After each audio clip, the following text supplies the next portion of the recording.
Hello, everybody. Good to virtually see you again. I'm here today with my friend and colleague Leo Farberg.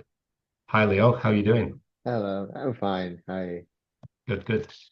So, one of the things that comes up a lot in my world, and that is some from clients, some from potential clients, some from people just passing by curious about what it is that I do.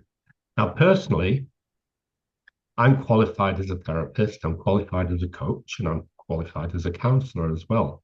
They didn't come in, the qualifications didn't come in that order. I noticed that as I said it, but those are the things that I'm qualified in. And I use all of those skills when I'm working with my clients. And interestingly, is that the interesting thing is that the role of therapist, coach, counselor, those roles often overlap. They overlap in different ways depending on the situation. But yet, each one of those roles does serve a very clear and distinct purpose. And one of the things that I'm finding with the people I mentioned a minute ago is that many people don't understand the differences. They think a therapist and a counselor are one and the same thing, but that's not actually true. So, what I thought we should do today is try and find out what are the differences so that people can understand, and maybe that will help people to understand what their needs are. Some people need a coach, they don't need a therapist. Some people need a therapist and a coach. Some people need a counselor and a coach.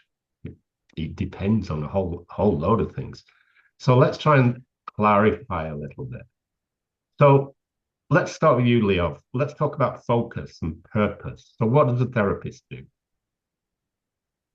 Uh, Therapist, you see this is the word that used both in psychology and in medicine, and it's about healing. It's about like finding the problem, finding the roots of the problem, and addressing to the roots of the problem so that we can help and solve it, so that we can heal something that hurts or something that prevents you from uh, like good well-being, both physically and mentally. And as a psychotherapist, of course, we work in the mental field, in the field of psychology, but nevertheless, um, we also base this work in in physiology as well. It's just healing from root, from cause to to well-being, like just so that you feel better or see the world better. And it depends on what sphere of life. Maybe several life spheres will be uh, affected by this healing, so it's a big job. Yeah, it is a big job. So from my point of view, I'm about enabling and in particular enabling my clients to sometimes to heal Yeah. from past trauma, to understand their emotions, and also to enable them to change deep rooted behaviors that are not helping and not serving. Sometimes we need to change our behaviors to move forward. Therapy can be quite complicated in what it uses as well. So, for example, let's just name some quickly, some evidence based techniques. Most people have heard of cognitive behavioral therapy.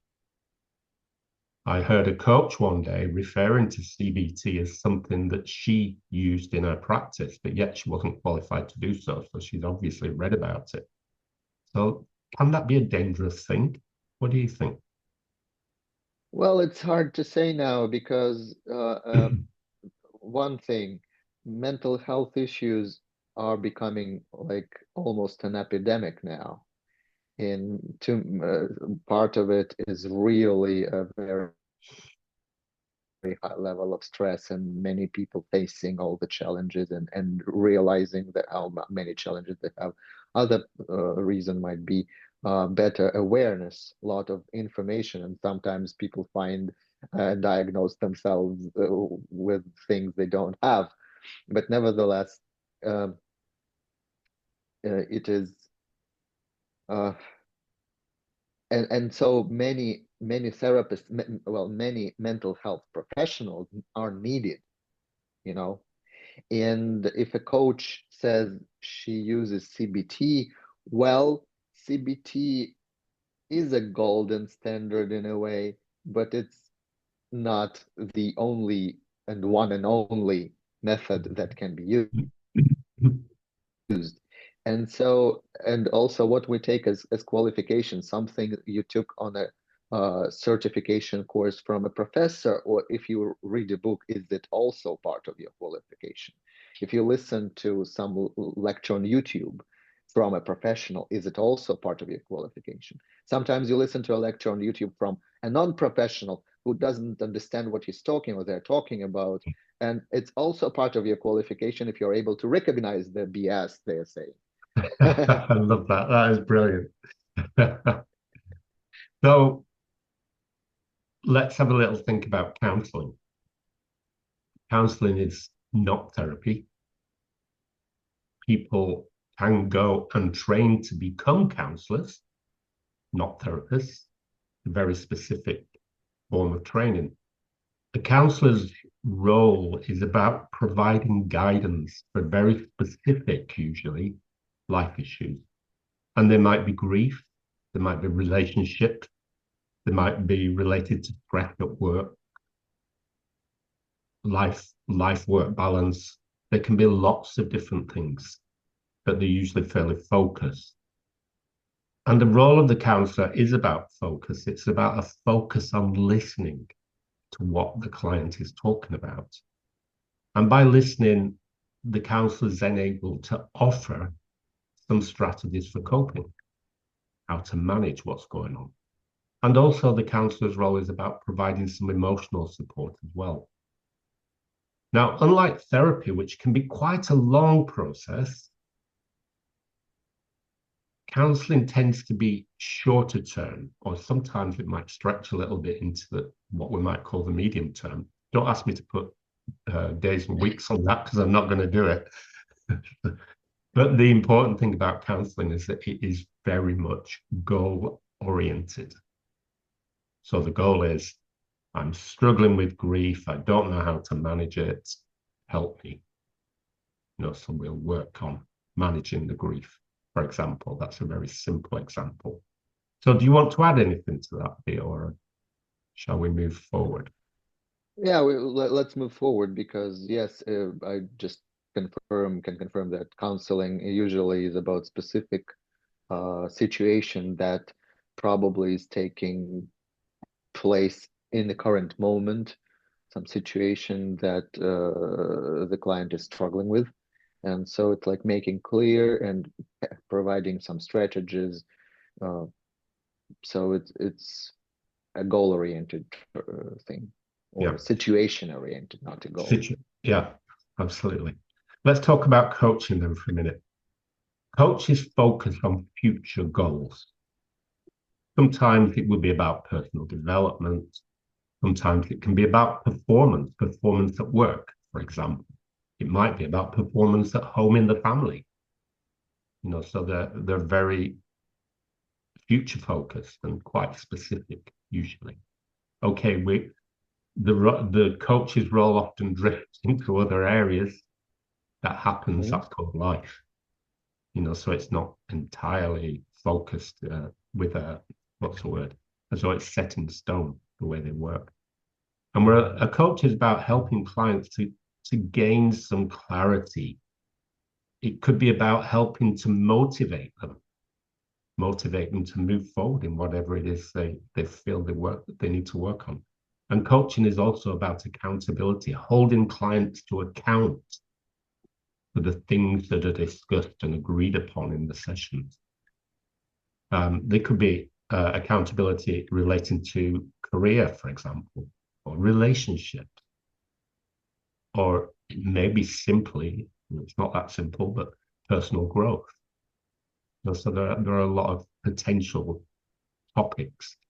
Coaches often use very structured frameworks. I mentioned in our pre-recording chat with Leo a coach I know who uses only neuro-linguistic programming in her practice. She focuses on NLP to help her clients move forward. That works for her. That's her thing, her speciality. I use NLP sometimes, but I use other tools as well because there are many.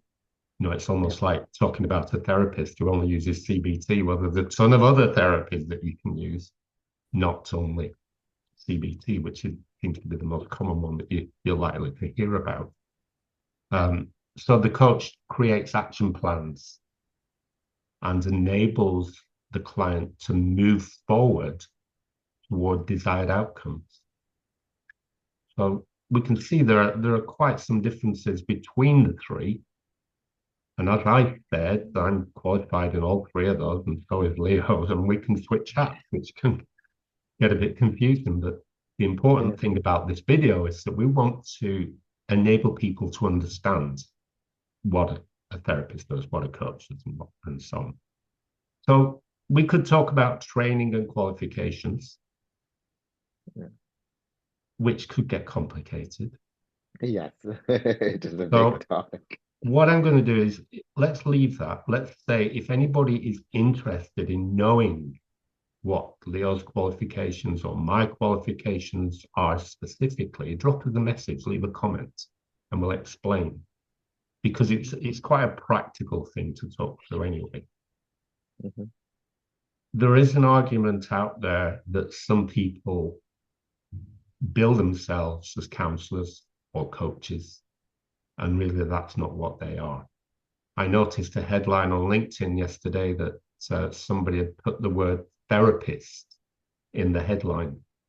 And I know that that person isn't really a therapist, although she uses something that could describe her as a therapist in a way, but she's not really a qualified therapist. So that gets confusing as well. So we need to be aware of things like that. She's not a charlatan. She's not bad news, but yet her title could be a little bit misleading.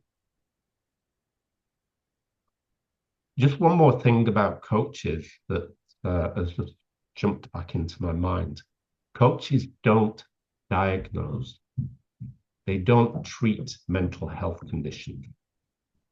That's not the role of a coach. I think that's quite important.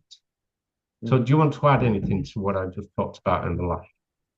I just want to add about coaching a little bit. As I said, the therapy, word therapist or therapy is used both in medicine and mental health sphere.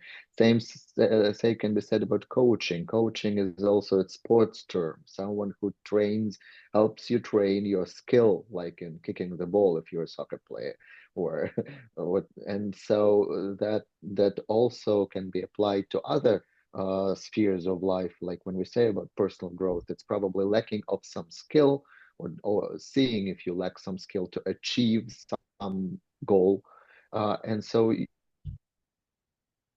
coach is someone who helps you develop, define what skill you're lacking, what's lacking, and how you develop it, like day by day, because mental state and psychology, it's also about training, but creating new neural pathways. And so coaches are good at that. With that, we in coaching we make a plan, we see what's lacking, we see little details that are not noticed or being ignored, and so creating this training plan for you to achieve your specific goal.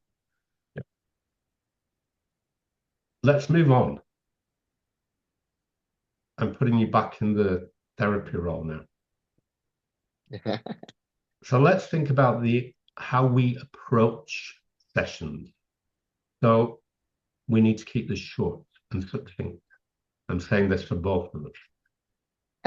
So how does a therapist typically approach sessions? Let's say we've got a new client who does need therapy. So how do we approach the session? I remember when my first like counseling session, where I just started working. I was sitting with my notes from my lectures about how the first session should be structured. 5 stages of a counseling session. And I was so scared to go and give my first counseling. And right now, I'm just being curious. So tell me what brought you here. And the person would go, I don't know where to start. Start wherever, because it's my job to help you, like to put it in order. Just now start telling me things. And then I ask questions. And so probably after 25, 26 years of practice, it's just, okay, tell me more. And then giving some feedback and explaining back and then asking what's the goal, what would the client feel. So probably now it's very hard, still very hard for me to come back to this. What are the stages of the counseling session? How about you? What do you do? But I agree with How do what you you just said. Everything for me, every session starts with a great question. You know, so I want to ask a great question to enable people to reflect. What brought you here? I wouldn't ask the question as bluntly as that, but that's something on those lines. What brought you here? How did you get to me? What's going on? I You very much believe into not so much in my professional skill. That's kind of, yeah, I've been there, worked, did that. But I very much believe in person's psyche, personality, brain power, and what's important will finally come up. Maybe first questions may be a little bit blunt or something, but when you let the person speak and help the person stop hiding and being nice, because that's what expected in this society. When you ask, how are you? You don't expect really to hear the story. yeah. How are you? But I'm good, the thanks. yeah, fine. Well, good, good. Yeah, not helpful. So, No. would you agree that one of the things we're doing as a therapist is enabling people to explore things like their past experiences? Yes, yes, but it's usually not the first thing I ask. It's not going to But come up from the beginning, and I absolutely. usually joke, okay, now every psychologist wants to know about your past. So what Yeah, family do you come from? yeah. So And of course, one of the things that the past brings up frequently is emotional patterns. You know, that yeah. there are very clear patterns in many people's lives that develop because of things that have happened in their past.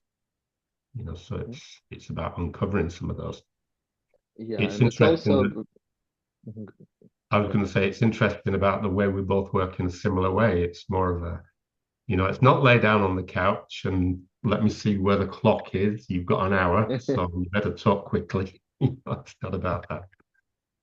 Okay. Yeah. Uh, It also may a lot. I pay a lot of attention to analyzing the social connections that the person have, family, uh, parents, family, the family of origin, and work. So I don't see a person like outside the relationship that they have, yeah, yeah. and I it think one also of the things takes as a lot well of that's attention. important, it's certainly important for me. Yeah, we're working on, let's call it deep healing. That is something that we're working towards. Mhm. But also, I find in the early days of working with a new client is that their psychological understanding of themselves is sometimes not very good. Sometimes it's quite poor, in Very fact. often. Yeah. So they don't have a very clear psychological understanding, and it's important that we enable them to begin to understand. You know, because once they begin to understand, they understand what's going on, they understand why it may be going on. That's helpful in stepping forward. One of the things that I do as a therapist is that I work often with very complex, sometimes mental health conditions. There may be anxiety, there may be depression. Anxiety is a big one currently. We could argue that the world is creating some of this anxiety, but let's not go down that road because it's a rabbit hole. So, but one of the things, so one of the things we're interested in is mental health condition. And they could be anxiety, they could be depression. There are other things too. So is there anything you want to add to that, Leo, the therapy role?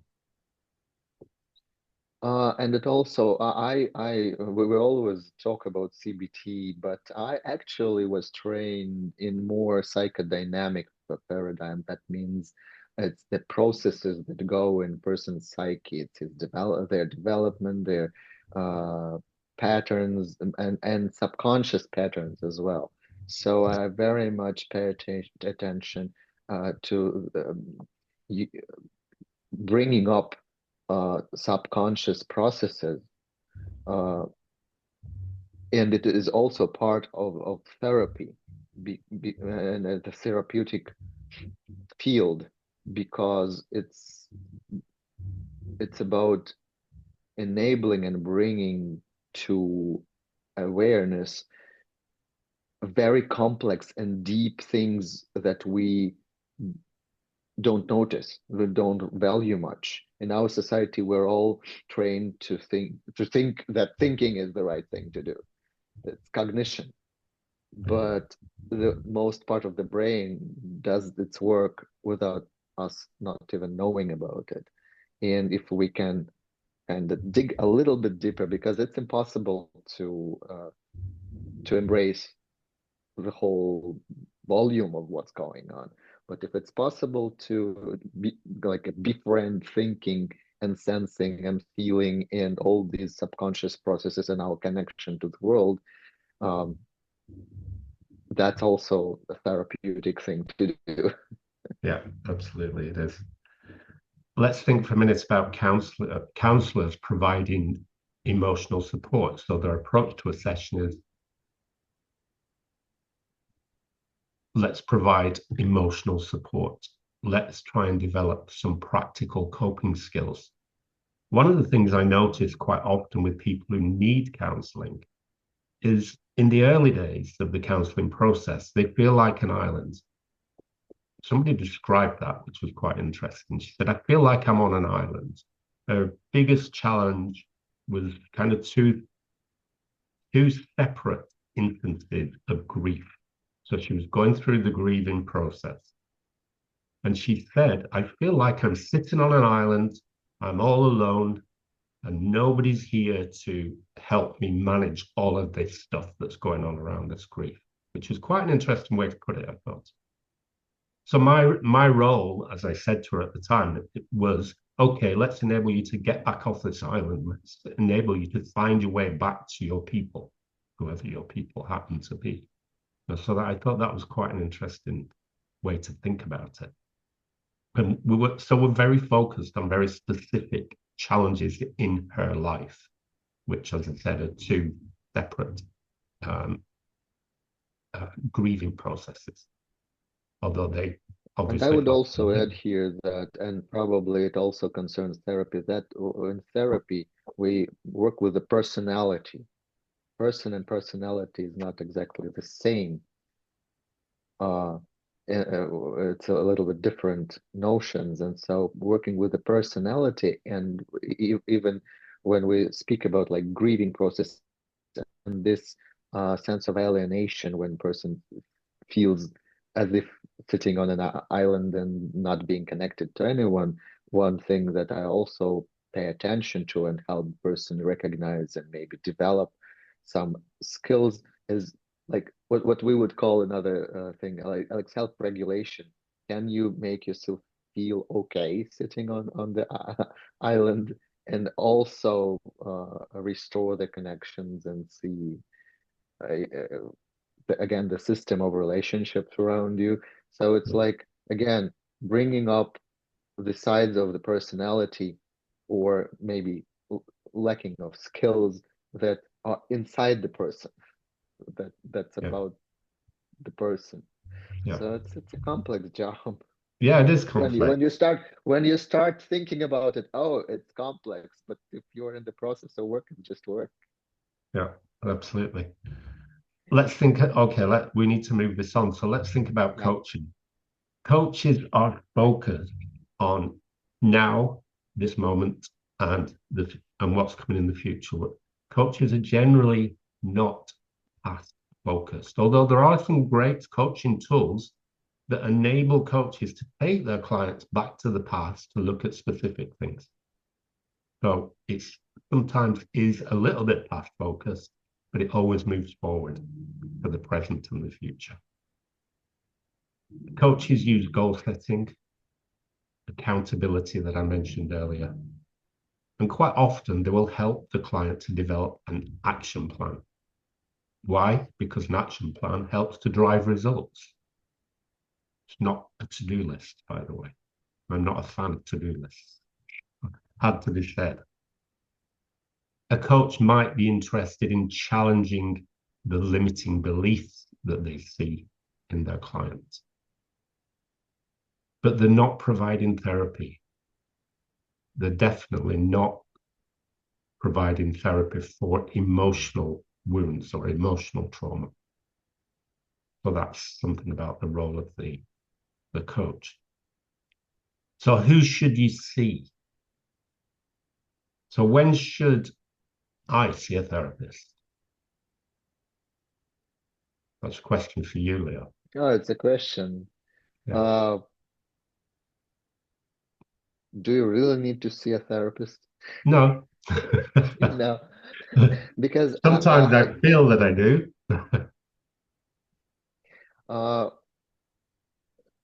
it's hard for me to think because most my decisions to see a therapist were usually about while I was taking training, and it was part of the training. And but yes, there were lots of things that I managed to talk about with my therapist.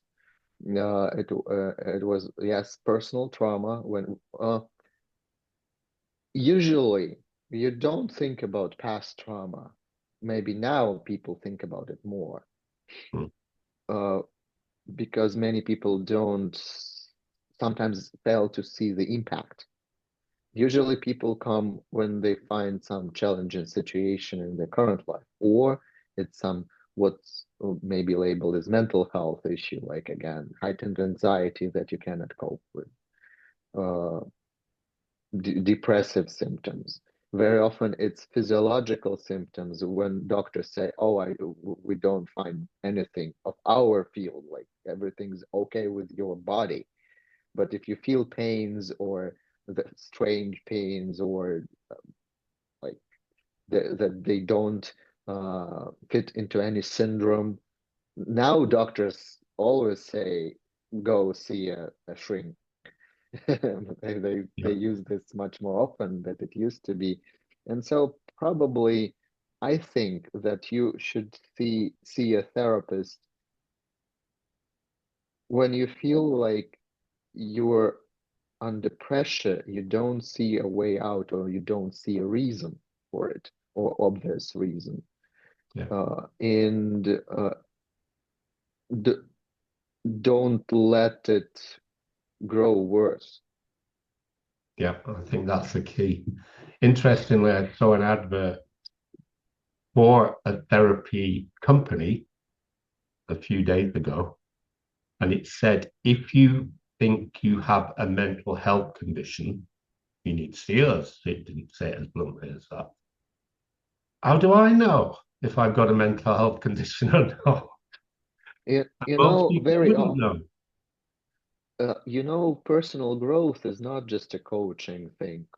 Personal growth as a coaching topic.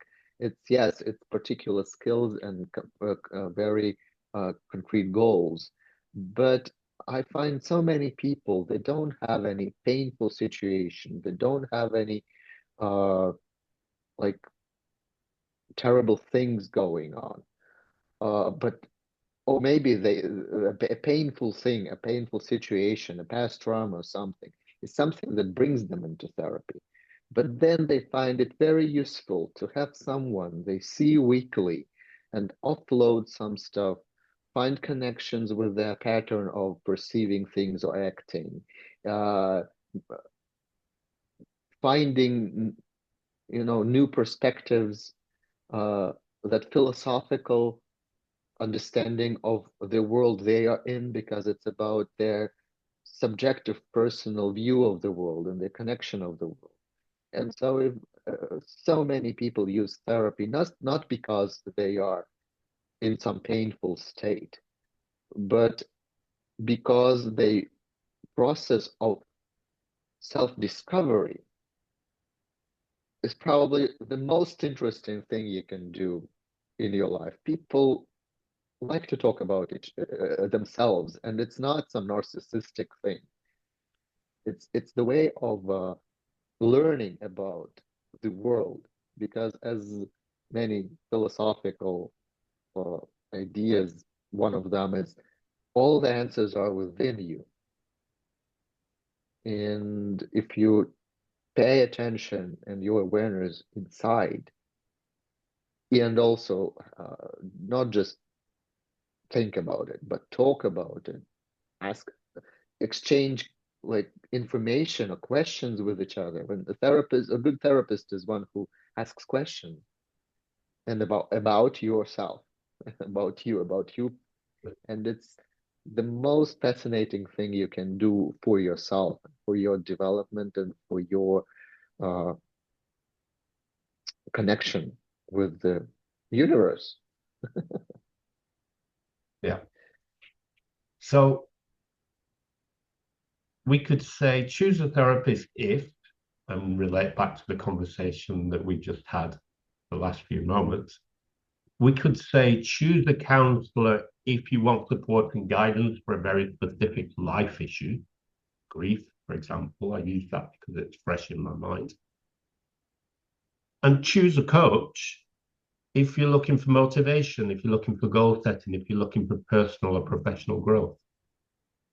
Yet, from what we've just been talking about, the challenge is quite often people need a bit of all of it. And a bit of all of it is what helps them to move forward, is what helps them to understand what's going on in their world, in their mind, in their body. And I think it's important to note that because, as Leo said as well a few minutes ago, you may go to the doctor. I went to the doctor years ago.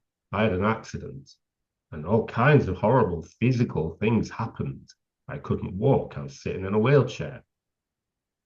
But after a couple of years, the doctors started to say things like, can't find anything. Your body's okay. It's not working. We know that, but it's okay. You haven't got any horrible diseases and there's nothing broken anymore. There had been things broken, but they were fixed. So what was going on? So the doctors couldn't fix me. So what was the next step? My next step was actually swallow some pride, go see a therapist, which was the best thing that I did ever because it did help and it did help me to recover. So sometimes we've got to pay attention to the body. What the body's telling us something always. We forget or we don't listen. We don't recognize the body, the ache in the leg or the knee or whatever, as the body saying, hey, I'm here. Listen to me. You know. Yeah. Okay, so I think the important thing is that if you've got a therapist, a counselor, and a coach, there are three valuable professionals. They're important. Sometimes and frequently, the work of those three people, let's just use that word people, does overlap. And that's okay. But the most important thing is finding the right support for your needs. That is the got to be the starting point. So you can do that by talking to Leo or I. You can leave us a message, you can leave us a comment, do whatever you've got to do to get in touch. And we can help you work out what level of support you may need to start with. Mm-hmm. And I note quite interestingly that one of my, and I'm going to call her an ex-therapy client, is now very clearly a coaching client. We've moved on. She's grown. She's healed. She's done a lot of amazing work. And now we're working on coaching for some very specific things that Mm-hmm. came out of that whole process, which I think is quite cool. Leo, would you like to finish? Uh, What I would like to say at the end is that you also have to feel kind of attracted to your professional. I mean, in the sense that whatever credentials there are, whatever marketing there is, whatever we say, you have to feel that this is my person. You may you may make a mistake, which is okay, but you before you decide that all therapists are good or not, or all psychologists are crazy. You don't judge on just one situation where you didn't like your counselor or whoever you uh, whoever services you used. It has to be, yes, credentials, yes, some impression, but at the same time, it's a deeper impression. What's your intuition telling you about this person? Listen to yourself, listen to the person. If you feel like you are ready to trust your life, your psyche, it's a very, very tender thing, and at the same time, very, very strong. Yeah. Um, you listen to yourself along with checking out with, so don't be afraid to DM Steve or me and ask, because if you DM, it doesn't mean you're already a client. It means you're getting to know us better and make your decision whether you are able to trust us with or me or Steve or any other professional. There are tons of them now. It's So more than the plaque listen on to the your door. intuition. Yeah, absolutely. Okay. I hope that helped everybody. As Leo said, drop us a message, get in touch, and we can definitely help. You might not like us, you might need somebody else, but there's only one way to find out. See Have a brilliant day, everybody. Take care. See you soon. you soon.